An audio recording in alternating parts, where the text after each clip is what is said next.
Ancient Egypt did not bury its dead and forget them. The Egyptians assumed that the people they loved and feared were still there, just behind a veil, still watching and sometimes interfering. Ghosts were not just monsters in the night.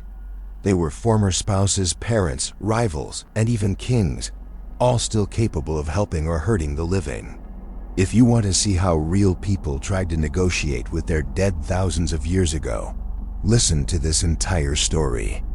To understand Egyptian ghosts, you have to understand their idea of the soul. A human being was not just a body. There was the Ka, the vital force that needed food and drink to stay strong. There was the Ba, usually shown as a bird with a human head, the mobile personality that could leave the tomb and move between worlds. And there was the Ak, the effective or transformed being that could act with power among both humans and gods once the right rituals were done. If those rituals failed, if the tomb was disturbed, or if someone died angry or wronged, that Ahi could become dangerous. A ghost, in this world, was not a random shadow. It was a person whose spiritual machinery had been damaged. The living did not just fear ghosts, they talked to them. One of the strangest and most intimate practices we know from ancient Egypt is the letter to the dead. Archaeologists have found bowls, jars, linen shrouds, and small papyrus scraps covered in handwriting. These are messages written by the living and left at tombs or offering tables. People wrote to dead relatives about very normal problems: inheritance disputes, illnesses, failing marriages, and even office politics. The writer would describe the problem, blame enemies, and then ask the dead person to use their power to fix it. It is like sending an email to someone buried in the desert, expecting them to read it and do something from the other side. One man named Henny wrote to his dead father Meru. In the letter, he complains that other family members are cheating him out of his rightful share of property. He reminds his father of all the offerings he has faithfully brought, and implies that he deserves protection in return. Henny asks Miro to step in, to harm those who are blocking justice, and to restore balance. The tone is not polite worship of a distant deity. It is more like a frustrated son speaking to a stubborn parent who still has authority. The belief underneath is clear. Death has not ended this relationship. It has just moved it to another channel. Other letters show a different kind of fear. Some people believed their dead relatives were already causing trouble. A husband might write to his deceased wife, accusing her ghost of ruining his life.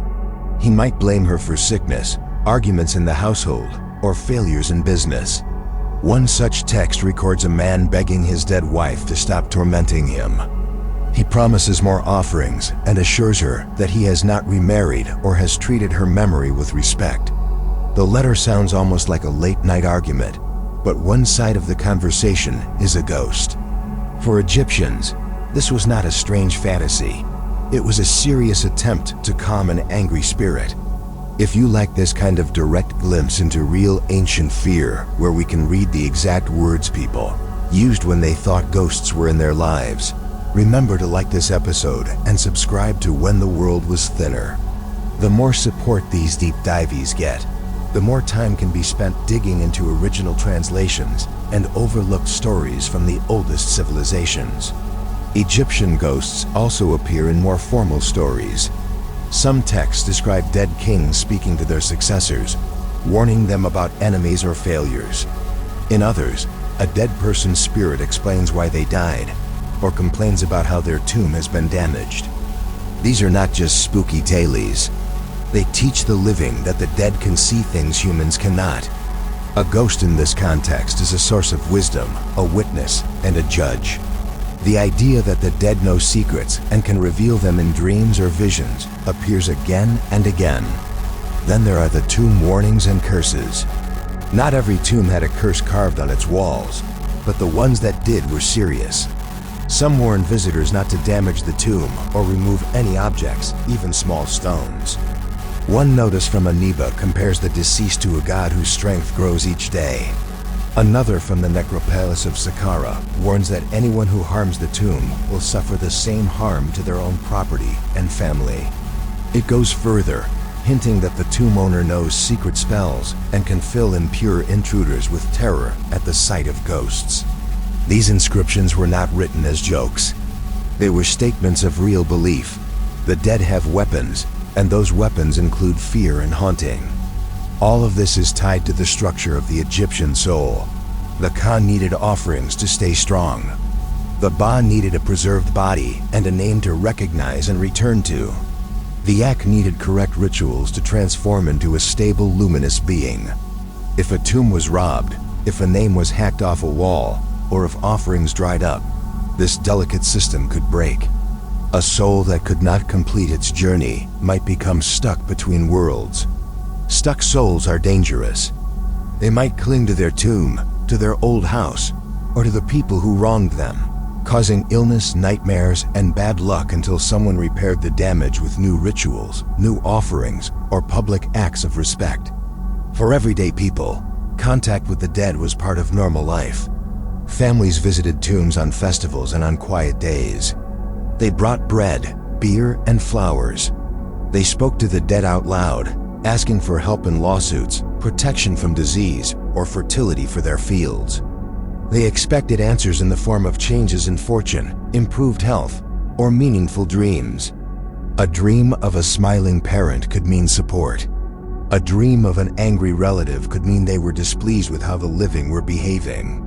From this angle, Egyptian ghost belief is not just horror. It is family politics extended into eternity. Modern talk of Pharaoh's curses grew partly from this mindset. When 19th and 20th century explorers broke into sealed tombs and later died in accidents or from disease, people connected these events with the ancient warnings on the walls. Many of those stories are exaggerated or coincidental. But at the core is an idea the Egyptians took seriously. Tombs are not just rooms. They are engines that keep souls functioning, and breaking them is a direct attack on a person who still exists. In that worldview, it makes sense that the dead might strike back at grave robbers, even across years and continents. So when you imagine Egyptian ghosts, go beyond the cliché of bandaged mummies lurching down a corridor. Picture a spirit reading a letter in the dark chamber of its tomb, deciding whether to help or punish the writer.